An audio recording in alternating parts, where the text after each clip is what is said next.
They're massive, and they're like they've got huge heads and rolls behind the neck, as tall as him. I know those dogs. They're like that wide all the way down, and their legs are like they don't compromise. It's not the hourglass figure that you love in a dog. Yeah. You're always talking about that. Massive. Yeah, Diggs has got the huge head that everyone I think is a little bit terrified of. Yeah, but then he's walking around with this pink flamingo toy, and I'm like, I reckon he's all right. I don't think you need to worry too much about my dog. Hey there, everybody. Welcome to Not Another Crime podcast. I'm sitting here with one of my favourite comedians in the world. So glad he's in town. It's the great Dan Connell. G'day, mate. Thanks for having me. Dan, I've always spoken to Dan. For years and years, I thought you lived out of town. And for some reason, just because you're from Bateman's Bay originally, and every time I'd see you, I'd say to Oliver Clark or whoever, I was always with Oliver when I saw you for years. And I always say to Oliver, it's so great to see him when he's in town. And Oliver always laughed thinking that was a bit we had. Yeah. And then one day I was like, you live in Melbourne, don't you? You're like, yeah. And I have for a long time. I think I sort of played it up for a while. You did? Too, yeah. Just going, I'll be back soon. Yeah, I'll be back soon. I don't really know where this started, and I don't know if you think it's a joke or not. I've lived here for 15 years. But I'm sure a lot of great comedy gigs in Bateman's Bay. There's, look, some come to town sometimes. Some come to town when you're going back to town to put on a gig. But so if people don't know, you're this wonderful, wonderful comedian with all these new specials out that you're going to go. Well, not new specials, but in the last few years, you've recorded, like 3 specials? I did 2 in one night. Yeah. Where I kind of released them 6 months apart, as if I'd gone back and did it. Clever. Did the Just change your top. Exactly. Had a shave between shows at the venue. Got the crowd to change seats. And you released 2. During the show? No. Musical chairs? In the break. Yeah. Got him some chili con carne in the break. Oh, wonderful. Fully looked after him. And then... was that forced on them, the chili con carne? Yeah. Makes you laugh more. Chili con carne. It's a comedy dish. So did those 2, and then I've got a new one coming out August 5th. Oh, great! And what's this one called? Is this Little year's Aussie, show? Last year's show, Little Aussie great. Battler, yeah. Amazing. Around, filmed in the Newcastle Comedy Club. We've always got great names for your shows, like Man Boxhead? Boxhead and Man Babies this year. Boxhead and Man Baby, which is just fantastic stuff. Yeah, it's very. I think we all know one, a Boxhead and Man Baby. Absolutely. Are you touring around for the rest of the year? I am. Yeah, so great. When will this come out? This will come out I think in a month. Okay. Yeah, I'll be on tour. Yeah, great. Touring basically East Coast, because I've already done Adelaide, Perth festivals this year. Yeah, great. So I'll take this, and I'll do encores in Brisbane and Melbourne. Oh, so good. So the full show that was this year's show. This year's show, around. Yes. Oh, hell yeah. That's so exciting. Now, this podcast is all about the wonderful world, and I say wonderful world of we do scams, we do frauds, we do true crimes. Have you been interested in true crime at all? I love it. You love it? Yeah. And obviously the last decade of the world has really got into it, and I don't mind it at all. Yeah. I don't have specific ones that I listen to, but yeah, sure.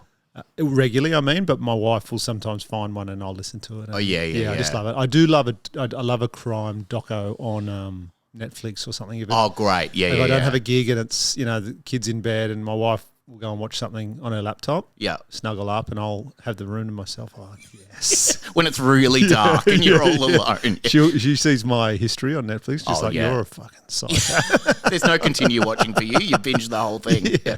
I just finished The Night Stalker. Have you seen that? That's fascinating. Yeah, it's obviously a sad story, but it's such a well-made doco. Yeah. About a psychopath. Oh, and my favourite are some of the ones that are made really badly. Like there's within the first 5 minutes, don't you? If it's going to be really awful. Yeah. Like for some reason the camera looks different in every shot and you don't know if it's the same person interviewing them. Yeah. There was one that they made there was a crime called the Fox Hollow. You can hear Diggs in the background drinking there. He's so loud with everything that he does.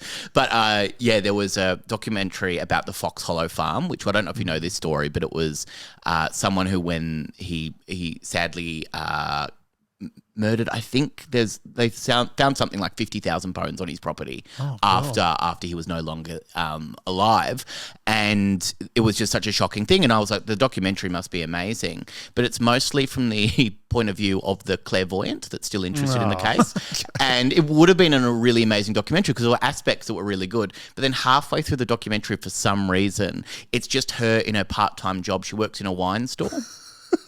And she's, I think, spruiking her wine store in it. And then for some reason, it's a documentary, but for some reason then you have these really overlit dolly shots that are like going around her and really panning on her really with a soft focus. Yeah. And it is just so funny the way they mix it up. 'Cause Yes. I think if you have a connection to the case, maybe you can go, oh, let's get this made and it'll be really amazing. Yeah. And they go, no, you don't really have any experience with making anything. But it also must suck for people, say, someone who knows the full history of that case. Yes. Yeah. Has studied it, worked on it. Yeah, and has a really yeah. good angle of a documentary, but then that one gets up. Oh, yeah, and you yeah, just- yeah. you- Gets up ahead of it, and then you Yeah. don't really have a leg to stand on. Yeah. There was two Five Festival documentaries were made Yeah. really close to each other. And sometimes they do have like two different... I love it when they make a biopic about it, and it's really bad. Like, it's like a lifetime film about it, and the acting is terrible. You're like, Yeah. did they just make stuff up? Yeah, well, Probably. I don't know why. I wonder how much money they're getting to make Yeah, those. Like, yeah, it yeah, seems yeah. like a bit of a waste of. It does, yeah. It's the same with, like you say, with the docos. You know, within you know very quickly whether it's going to be shit or not. Yeah, and yeah. there's a lot that I start and Oh, yeah, 15 me minutes too. in, I'm like, I can't. The little blurb gets you, the little Oh, synopsis yeah, at the yeah, start yeah. on the you're like, That's going to be ooh, good. ooh. I'll settle in. Yeah. Top 3 in Australia today. Great. And then I'm like, who fucking has been watching this? Who made this? Yeah. It's really interesting when an Australian true crime one. So I don't know if you've watched Last Stop Larimer. Oh, yeah. Oh, which is so Fantastic. good. And I think because that was made by people from another, like I think it was made by an American company. I think that made it even more interesting because the characters were just the characters. Like Yes. I think Australia has a way sometimes of just going, yeah, that's just what it's like. And for an American audience was like, who are these people? They're fascinating. Yeah. Show more of them. Yeah, and they really found, obviously, such remote Australia. That's an Australian larrikin, Yeah. but it's a remote larrikin, remote which are the larrikin. best. The because best they're one. just caught pretty much in the 80s. Oh, basically, yeah, yeah, yeah. with And they're their having dress a sense and their views on the world. they're having a VB Yeah. on camera. Yeah. They're like smashing a VB can in front of you and opening another one. Yeah. And what they still love, though, which we all love, is a goss. And Yeah. they're yeah. they're so bitchy. on But they're that. open, which I love. Like Yeah. it's openly bitchy about Yes. like I The reckon person across the road. going, and I reckon she killed everyone. Diggs And- just bit my knee, by the Oh, way. did he? Not like a play knee. Oh, like a yeah. play knee. Yeah, You got your play play- have you got knee. your play knee on? I got my play knee. Okay, Adam He Mills. knew that's why he bit my play knee. He bit my play knee. Diggs, we're not playing. We're not playing. It's good like that. I'm taking him to so I did a podcast of my other podcast, Confessions Live, and Diggs came along and was like one of the special guests, and it was so funny. So Georgia had to. By the way, Georgia is not here. She's not just being really quiet. I think Georgia had a few drinks last night and did not turn up. That's why Georgia is not here. I do have a spare seat for her set up with a microphone, but G had to like look after him the whole time. And, Yeah. I think she wanted to. I don't think had to is the word to use. But she was like trying to control him the whole time and everything. Yeah. And Bron and I are doing a live podcast soon, and Diggs is going to come along, and it's going to be really fun and everything. But also, there's stuff like that where I'm like, it might be a play bite with one of the audience members, and I don't know what my insurance is or what it has to be. Obviously, your listeners know fully well who Diggs Oh, is, yes, right? yeah. And to give you an idea, I'm sure people have seen photos and whatnot, Yes, but we yeah, are yeah. sitting, Sam and I are sitting 1.5 meters apart, and he's filling the full gap. He between really us. is. That's how big he is. I'll take a photo of it for the listeners right now to put on the Instagram. But yeah, Diggs is filling the entire space right now from Paw me is to touching Dan. my foot, and his tail is flicking you. That's how long he is. That's how long he is. But yeah, so I'm excited. I'm always wondering what sort of insurance you have to have for a live dog that's a bit playful. Will Anderson always says about Diggs that he's got Jack Black energy. Oh, he does. That's great. Yeah, It's yeah. a great way to look at it. So, talking about true crime today, Yes. what sort of cases are you interested in? Like, is there any kind of missing persons case? Are you interested in the kind of, I guess, the murders, or do you kind of go towards scams and frauds? A bit of everything. I don't think the scams and frauds Yeah. get me up and about as Yeah. much as I guess a good scam is impressive. There was that story of the Aussie guy, I believe he was from like Albury or Wodonga or somewhere. Yeah. Like that noticed his bank. Oh, the ATM. ATM. Yeah. I love that. Oh, And that's I think great. that's a movie ready to be made. Oh, so for people that don't know, that was a guy that noticed a glitch. I think there is a podcast about it called The Glitch, I think. Yes, yeah. And he noticed that at a certain time of the night, he could withdraw money from the bank, and there was a glitch in the ATM where, that sounds sad at the moment, if you don't know, no, automatic teller machine. And I know all my lingo, don't worry about it. I'm cool with the kids. But yeah, it's just a thing where it's a glitch late at night where he noticed that money hadn't been withdrawn from his account the next day.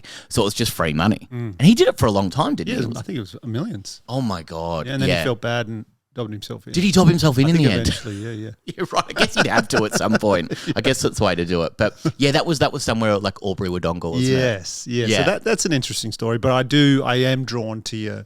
I remember I read the book Sins of the Brother. Oh, right. Many I don't know years that ago, one. Probably 20 years ago, I read that book, which is about the Malat family. Oh, wow. And how that came about. And I just found that book. If you haven't read it, it's a fascinating read Yeah. and spooky. I read it. I got it, and I went camping with some mates. No, And as I you had were, it- I had as you were it- reading it. And I had it with a torch in the tent, and I was like, "This has been a bad idea." This has been a terrible idea. But with the torch, great for ghost stories. Yeah. In the middle of the night. I know you love your ghost stories.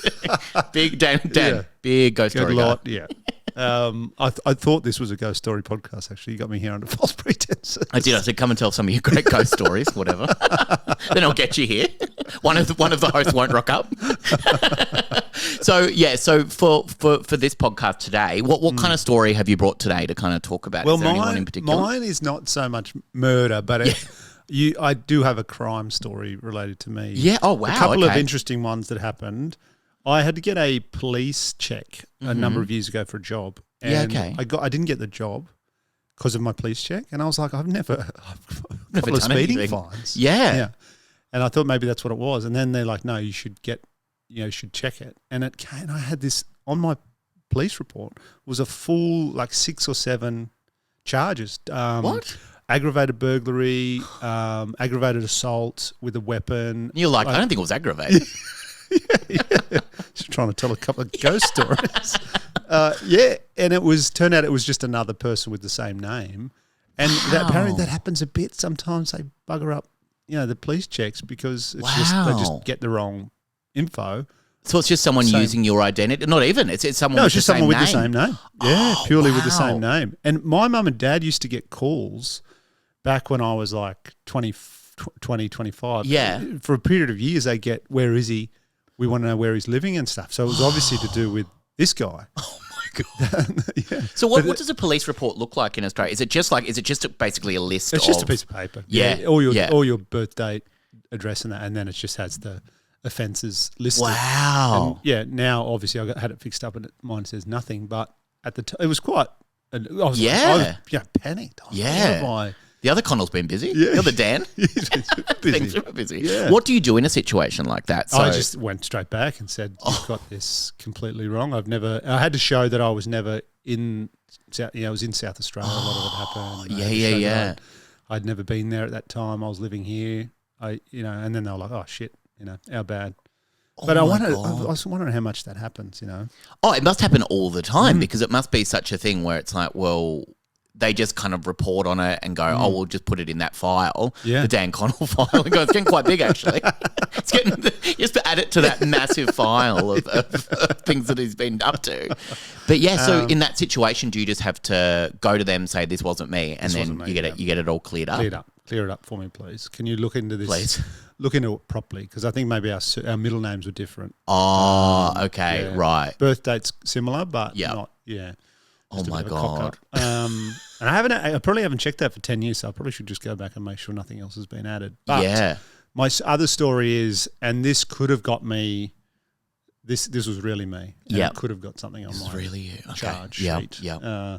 When I was about... Say allegedly, and I think you get out of it. Oh, okay. Yeah. Allegedly when I was 19, I'd gone to Jindabyne to live for a while and I went back to live in the Bay. Yeah. Boatman's Bay. For international listeners, where is Jindabyne exactly? Jindabyne is in the Snowy Mountains of New South Wales, probably like 2.5 hours from Canberra into the mountains. It's a great film called Jindabyne. It's quite a remote place. Would you describe it as remote? When I was living there. Was it really? Yeah, both the films. Somersault's filmed there as well, and Jindabyne was filmed there. Jindabyne Laura Linney? Laura Linney and Gabrielle Byrne. Yep. Met him at the Jindabyne Bowling Club. He's just standing there on a day off having a beer looking out. Did you walk up? Walked up to him and said, "Are you Gabriel Byrne?" He said, "G'day. I'm Dan from Bateman's Bay. I'm always going to live there. And I'm a convicted felon. Yeah. Would you like to hear a ghost story? Perchance. Perchance. Yes. It's a winter is the why you go up there. Yeah. It's a very, but that's a good spooky crime. Oh, movie, yeah. Jindabyne. Based on a Paul Kelly song. Which was based on a poem. Oh, was it really? So Paul Kelly based his song on the poem and then... Oh, by Raymond Carver. Oh, right. Yeah, okay. Sure. Yeah. I sound like I know a lot of stuff. I don't. That's literally my knowledge. Everything's Turning to White, I believe. Everything's Turning to White. Beautiful song. Yeah, because it's so much water so close to home. Is that? Yeah. Yeah. It's about someone that it's really interesting. Actually, it's a crime in itself. It's a story about, which is so fascinating. It is Laura Linney's husband goes off fishing with his mates for the weekend. Yeah, and they find a body in a river. And they decide to leave it there. Because they've hiked for a full day to get to the fishing spot. Yeah. And they decide the person's already dead. We will just say, let everybody know once we get home. Yeah. But then I think one of them slips and says we knew for a couple of days. Yeah. And that obviously kicks off and it's an interesting question. It gets people, you're thinking like, well, what? She's, and the song says she's dead already. She's not going anywhere. Yeah. It's fascinating. But Laura Linney, every time I see Laura Linney, the only thing I can think is her in Love Actually with the phone going off. And I'm going, she's got a hot man Carl waiting there for her. Coral, as she calls him. That's all I can think when I see Laura Linney. Another crime. Another crime. IMHO. Yeah, sorry. So you're in Jindabyne. Yeah. So I headed home for a summer, and some friends and I, will remain nameless, but there was 3 other mates and one lady friend, and we were going to a house party, but we'd smoked a couple of little joints. Okay, jazz cigarette. Yeah. At my friend's house, and we drove out to a house party, and we came across a single vehicle crash. Oh, right. Yes, in these bends near Bateman's Bay. So we obviously pull over, and the guy was out of his car, clearly fine, but the car was jammed down a bit of an embankment. Oh, sure. And just couldn't get back out. It's couldn't like get out. Yeah. But he sort of totaled the side of the car, was a bit trashed, hit it quite hard. He's fine, and we're like, we'll try and get you out, try and get the car out. Yeah. So we put some wood behind the wheels. Our friend, female friend, and a male mate, jumped on the back of the car to weigh it down. Okay. He's put the foot down, and it's worked. He's got out of the ditch, but he didn't stop to let the friends off and just floored it. And he's getting like 40, 50 Ks with these 2 people on the back. And they just had to bail off because it was getting dangerous. Yeah. Our female friend, she just snapped her arm halfway up her forearm. It was just dangling. Oh my God. The way she'd landed, and he just left. The guy left. The guy left. Yeah, and we were furious. Obviously. Yeah. No, thank you. No wave. Yeah, nothing. And we take her off to hospital, and then we went back to go to the party, and we came across the car, which was now about probably a kilometre further down on these quite big cliffs in Bateman's Bay, which goes down to the ocean. Yeah. And we sort of looked for the guy, but couldn't find him. Yeah. And my friend he went on a 4-wheel drive. He just pushed his dad's bull bath on the 4-wheel drive into the side of the car and just pushed it off the cliff. And we just watched it like flip. Pop, down. Now that would be quite a cool thing to see. Down to the It was my heart was pumped. Oh, of course. I had a bit of weed as well, so I was like paranoid. Yeah. And then I remember as it was tumbling, I was like, "Did we check that car properly? Like for that guy? Like did we double check? Yeah, like we sort of just looked through the window just at night. Yeah. Ascertained that he wasn't in there. Yep. And that was just sworn to secrecy. Wow. So how far was that fall? I reckon the car went down. It was probably like 13, 15 metres, somewhere like that. Sort of tumbling down to the ocean below, onto the rocks. So it would have been a nightmare to try and get out. And what was the next day waking up for you? Because I imagine, the weeks afterwards were horrible. Well, I was like, were you just looking over your shoulder the whole time? Yeah. It was it was bad. And the other mates were like this. What have we done? Like, can't say anything. And then not funny, but about like 3 weeks later, one of the mates lived in a suburb called Surf Beach. Yep. And he gets home from work one day, and the car is about 2 houses down on the back of a tow truck, like just fully all munched. Oh, wow. So whoever it was lived like a couple of houses down from him. Just reminding you constantly that what happened. Just little signs every now and again. Wow. Because that something like that happened. I remember when I was maybe in, it would have been like 15 or something. So I don't even know what grade, like maybe 9 or year 9 or something in Australia. My friend lit a match in this old house. It was kind of like an abandoned house, and lit a match and tried to like light it up and everything. Any ghosts or anything? No ghosts that I know of. But he tried to do that. And so, that was, and I was walking by and he like called out to me as I was, and even that, like, and it was just a small fire, and then it was put out, thank God, very quickly. Yeah. But he was like, he was going to do it. Like he was very excited. We're not friends anymore. but he was going to do it. He was going to be the guy that lit this place up, and that was what he was going to do. And I remember just kind of walking by and just being like, oh, I am connected to this. And I had anxiety for a long time, even though it was a tiny little fire that, I think he was found out and everything. Yeah. And he didn't take anyone walking by with him. He didn't go, that was my accomplice, that's my alibi. But it was like so intense because you're like, what do I do in this situation? Yeah, and that young, you just think of the worst stuff. Oh my God, of course. Yeah. I'd had a little run-in with the law maybe 4 years earlier. Yeah. Me and a mate were prank calling different people in our class. Hilarious. And one of the mums went to the police about it. And what? Yeah, it was pretty full on. And what sort of prank calls? Just leaving messages, voices, and saying stupid shit. Is your refrigerator running? Better go catch it. That sort of stuff. Yeah. Pretending to be teachers and just hilarious stuff. And I remember getting the phone call from the police and then them saying, "Get your dad to bring you down. We need to have a word." And then walking out to my dad. He was out the back watering the grass. I'll never forget it. He's an old school Aussie, he'd fit in Larimer. Yeah, right, great. Yeah. He loved an old blue singlet back in those days. Loves a crocodile pie. Yeah. And I said, "You've got to take me down," and told him why. And he's like, "Righto, yeah, get in the car." Yeah, and then afterwards he was like, "If you're going to fuck up like that, you got to cop it on the chin. Yeah. Don't let it happen again." Wow. Yeah, and I just remember thinking, geez, if he finds out about this car thing. Oh, yeah. He's going to take me down again. Have you ever spoken about the car thing at all? Has that been? I'm not. I think I mentioned it once on stage. Yeah. But whatever. Yeah. I think allegedly anyway. It's allegedly anyway. Yeah. But I think people do get up to those things, especially when you're. I think there is something where. There's something about growing up in a more rural place as well, where you've got to make your own fun. Yes. But it is something where I've noticed that a lot of people have stories like that, where it's like, oh, I did this thing, and I think it was all fun, but it was a while looking over the shoulder. Yes, yeah, and I like the guy drove off. He broke her arm, and he was an asshole. Very dangerous. Yeah, after we helped him, so. Little bit of karma there. little bit of karma there in the end, actually. But yeah, no, that is so interesting. I remember when, like, just getting in trouble from your parents and everything. I remember when there was like my friend and I in like primary school, so really little, we saw this box of chocolates on the reception counter at school, and we just kept taking them and didn't know that they were for a charity. Like, did not know that they were for a charity, and people were paying their money and getting that, and it was donating to a charity.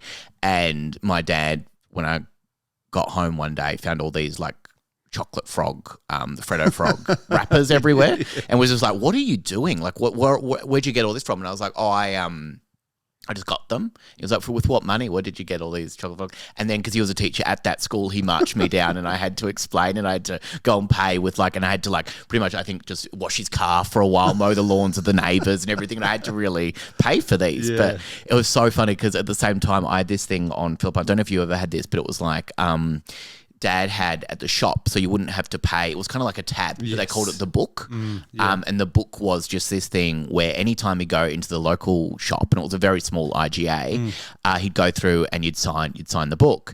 And I just thought the book just meant that Dad had an account with the shop, but he didn't have to pay for it himself. So I used to take all my friends. So I just go and put on the book. Run the book up. Yeah, you're on the book. And like I used to sign Sopranos it. Or something. So I used to just sign it. I used to sign it for my friends. That's and it's go, what do you want? You want a gobstopper? You want like a maxi bon, a Buffalo Bill, whatever you want. And I used to put everything on the book.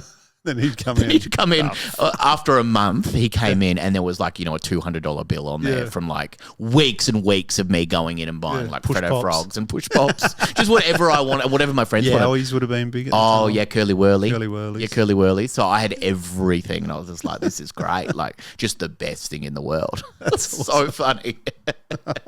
But no, that's so interesting. The true crime. If there was a true crime podcast made about this thing that happened with you, who would be playing these people? Like, if you had a biopic made about this. Oh, good question. Probably have like sort of your young rat baggy sort of not very good looking. So you couldn't have like an Austin Butler or anyone like that. Would you want to have like what about a Timothy Chalamet? Chalamet. He's like, if you just, if you really wanked it up a bit and made them look nothing like ourselves, sure. Him and just get like 4 good sorts. Yeah. And then what's that actress's name? She's in the new Happy Gilmore, and she's in Margaret Qualley. Yes, I think. Yeah. She could play the. Great. The person who you haven't identified in the story. Yeah. I can't give any of them away. And you know what? You won't catch me on this. That's great. Yeah. Because the villain could be like, who would be a good... he's a bit older. Yeah. Okay, Stephen Curry. The actor Stephen Curry. Sure. Because Stephen Curry was in a film. I'm interviewing him about this coming up, actually. I haven't recorded it at the time. But he was in a film called Hounds of Love, which is based on David and Catherine Burney, if you know that story at all. A Perth couple that terrorised Perth, used to pick up girls for over a 5-week period. Yeah. And there's a film about that called Hounds of Love, which is... And the actor Stephen Curry plays. I do just say that so people don't think Steph Curry, the basketball player. I'm not interviewing him, but yeah, he plays David Burney in it, and it's fascinating. So how old's that movie? Oh, it'd be like 2018, I think. Okay, I might check that out. Oh, it's really good. It's really like it's. And when did they terrorise that? That was like what was that? That was I think the 80s. I'm pretty sure. Yeah, it's a really fascinating story though. Spooky stuff. Oh yeah, they got like Edgar Cook and and the Claremont. Yeah, Claremont, and then the Kimberley. Oh yeah. There's a lot of stuff that comes, and I think because it's such a remote place, you don't hear about that, and it kind of feels a little bit more spooky because it's so isolated. It does feel a little bit spookier, but the David and Catherine Burney one's a really good one. Check that to out. Watch. Yeah, but they also brought out a documentary that I started watching last night about Lynette Dawson. Which is really good. Yeah. So, it's really fascinating because I think when I listen to Teacher's Pet, the podcast, you don't get an idea sometimes of who all these people are and everything. So it's really good to see like put a face to it. And the visual representation of that. But there's something very funny about Hedley Thomas to me. Like I find him so funny just because that was so iconic and it was kind of before a lot of the big ones that I just find it so funny to hear of him every time he mentions the Insular Peninsula. That's like very funny. Like he obviously has a few things that he keeps mentioning during the podcast, so it's so funny to hear him say the Insular Peninsula. Because Mornington's a bit of an insular peninsula. It really is, yeah. Yeah, Mornington is. Yeah, there's some really interesting cases down there as well. Oh, is there? We could start it. The Mornington Monster. Oh, my God. Yeah. We've done episodes on them already, the Mornington Monster. And did you say Insular? I haven't said Insular Peninsula. I'm going to go back and edit in. Dub it in. Really badly. That's my goal in life, to really badly do things like that. Yeah. Well, Dan, thank you so much for coming on the podcast and telling me 2 stories that you've been involved in. No worries. On Not Another Crime podcast.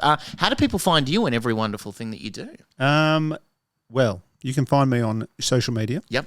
It's just kicked your camera that's there. okay. Sorry, mate. You can do it again if you want. And Diggs has put the pink flamingo on my... There you go, mate.